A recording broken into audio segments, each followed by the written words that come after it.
ദേശീയ ശ്രദ്ധ ആകർഷിച്ച ഒരു മണ്ഡലമാണല്ലോ തിരുവനന്തപുരം മണ്ഡലം. അവിടെ വിശ്വപൗരനായ ഡോക്ടർ ശശി തരൂർ വീണ്ടും മത്സരിക്കുന്നു. 4ാം തവണ. ആദ്യ തവണ മടിച്ചു രംഗത്ത് വരികയും ഒരു പുതുമുഖം എന്ന രീതിയിലുള്ള അമ്പരപ്പ്, മലയാള ഭാഷ അനർഗളമായി കൈകാര്യം ചെയ്യാനുള്ള പരിമിതി ഉൾപ്പെടെ മറികടന്നുകൊണ്ട് ജനഹൃദയത്തിൽ സ്ഥാനം പിടിച്ച രാഷ്ട്രീയക്കാരനായി മാറിയ രൂപാന്തരം വന്ന ശശി തരൂർ 2ാം തെരഞ്ഞെടുപ്പിൽ വല്ലാതെ ഒന്ന് വിറച്ചു. സുനന്ദ പുഷ്കർ വിഷയത്തിൽ, വ്യക്തിജീവിതവുമായി ബന്ധപ്പെട്ട ഒരു വിഷയത്തിൽ ആരോപണ വിധേയനായി വല്ലാതെ വിറച്ച് ജയിച്ചു. കഴിഞ്ഞ പ്രാവശ്യം സുഗമമായി ജയിച്ചു.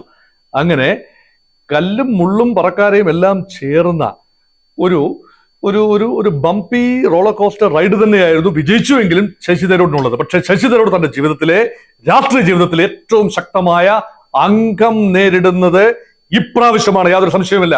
അതിന് അംഗച്ചേകവരായി അംഗത്തട്ടിലേക്ക് ചാടി ഇറങ്ങി വന്നത് ബാംഗ്ലൂരിൽ നിന്നും മലയാളിയായ കേന്ദ്രമന്ത്രിയായ രാജീവ് ചന്ദ്രശേഖർ ഇറങ്ങി വന്നു. ആദ്യമൊക്കെ ഒരു അമ്പരപ്പായിരുന്നു. കാരണം അദ്ദേഹത്തിന് കേരളത്തിന്റെ സാഹചര്യങ്ങളുമായി പൊരുത്തപ്പെടാൻ കഴിയുമോ എന്ന ഒരു ചിന്തയുണ്ടായിരുന്നു. BJP ഏറ്റവും അധികം സാധ്യത കൽപ്പിക്കുന്ന, BJPക്ക് ഓർഗാനിക്കായ ഗ്രോത്ത് ഉള്ള, ജൈവികമായ ഒരു ഗ്രോത്ത്, വളരെ കാലമായിട്ട് തന്നെ വളർത്തിയെടുത്ത ഒരു ഗ്രോത്ത് ഉള്ള, വികസനമുള്ള ഒരു അണികളുടെ ആവേശം പരമാവധി നിലനിർത്താൻ കഴിയുന്ന ഒരു മണ്ഡലമാണല്ലോ തിരുവനന്തപുരം.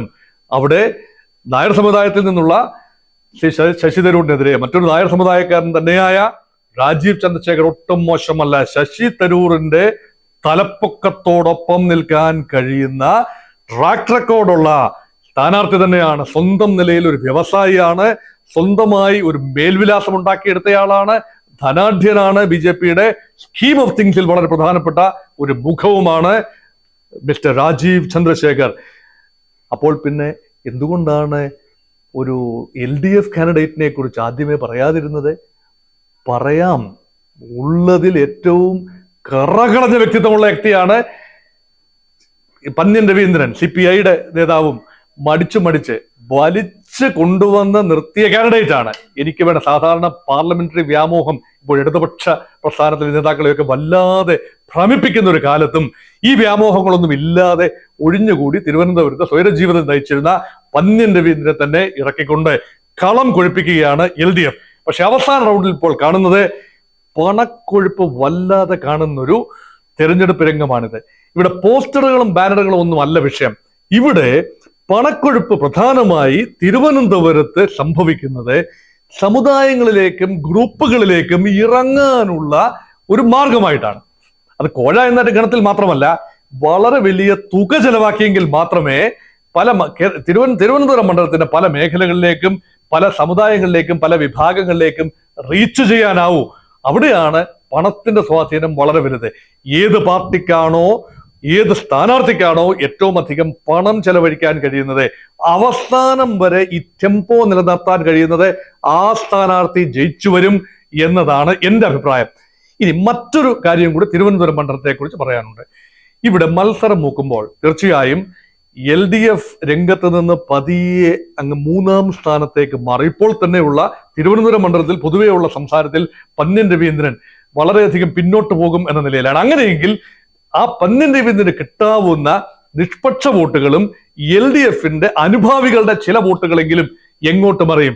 അവ ഒരിക്കലും രാജീവ് ചന്ദ്രശേഖരന് പോകാനാവില്ലല്ലോ. അങ്ങനെയെങ്കിൽ രാജീവ് ചന്ദ്രശേഖർ ജയിച്ചു വരും.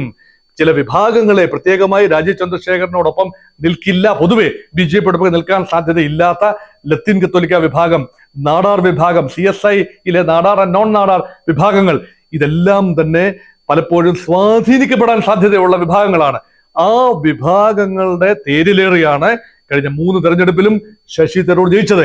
ഞാൻ ഓർക്കുന്നു, 2014 തെരഞ്ഞെടുപ്പിൽ ശശി തരൂർ പരാജയത്തിന്റെ പടുകുഴിയിൽ നിന്നും വിജയത്തിന്റെ സോപാനത്തിലേക്ക് മെല്ലെ പിടിച്ചു കയറിയത് തിരുവനന്തപുരം നഗരത്തിന്റെ തെക്ക് പ്രദേശത്തുള്ള ചില മേഖലകൾ, കോവളം, നെയ്യാറ്റിൻകര, ആ ഒരു പ്രദേശത്തെ വോട്ടുകൾ എണ്ണിയപ്പോഴാണ് ശശി തരൂർ ശ്വാസം വീണത്. 4 നിയമസഭാ സെഗ്മെന്റിലും രാജഗോപാൽ മുന്നിട്ട് നിന്നു. ശശി തരൂരിന് 3 മണ്ഡലങ്ങളിൽ മാത്രമേ ഉള്ളായിരുന്നു ചെറിയ മേൽക്കൈ. അതുകൊണ്ട് ജയിച്ചു വന്നു. ഇപ്രാവശ്യം സംഭവിക്കാൻ സാധ്യതയുള്ളത് രാജീവ് ചന്ദ്രശേഖർ 1ാം സ്ഥാനത്തേക്ക്, അവസാന ലാപ്പിൽ, അവസാന ദിവസങ്ങളിൽ 1ാം സ്ഥാനത്തേക്ക് കുതിച്ചെത്തുന്ന ഒരു കാഴ്ച കണ്ടുകൊണ്ട് ഒരുപക്ഷെ മതന്യൂനപക്ഷങ്ങൾ, ഇസ്ലാമിക അല്ലെങ്കിൽ ക്രൈസ്തവ മതന്യൂനപക്ഷങ്ങളുടെ ഒരു നല്ല പങ്കും അതുപോലെ LDF അനുഭാവികളുടെ ഒരു പങ്കും ശശി തരൂരിന് അനുകൂലമായി വോട്ട് രേഖപ്പെടുത്തിയെങ്കിൽ മാത്രമേ ശശി തരൂരിന് ഇപ്പോൾ ജയിക്കാൻ അന്തരീക്ഷമുള്ളൂ. വിശ്വപൂർണ്ണാണ് എന്ന് പറഞ്ഞത് പഴങ്കഥയാണ്. അതിനിപ്പോൾ വലിയ പ്രസക്തി ഉണ്ടെന്ന് എനിക്ക് തോന്നുന്നില്ല. കാരണം 3 പ്രാവശ്യവും കണ്ടതാണ്. പുതുമുഖം എന്ന നിലയിൽ വലിയ കൗതുകമുണ്ടായി. പക്ഷെ പിന്നീട് ആ കൗതുകം കുറഞ്ഞു വന്ന് സാധാരണ ഒരു രാഷ്ട്രീയ നേതാവായി, നിലവാരമുള്ള പക്ഷെ സാധാരണ രാഷ്ട്രീയ നേതാവായി തരൂർ മാറുകയാണ്. അതുകൊണ്ട് തിരുവനന്തപുരത്ത് ഫലപ്രവചനം അടിയൊഴുക്കുകളെ ആസ്പദമാക്കിയായിരിക്കും പണം. ഇവിടെ 3-4 ജാതി മത വിഭാഗങ്ങളുടെ ഒരു റോള് വളരെ നിർണായകമാണ്. നായർ വോട്ട് വളരെ പ്രധാനമാണ്.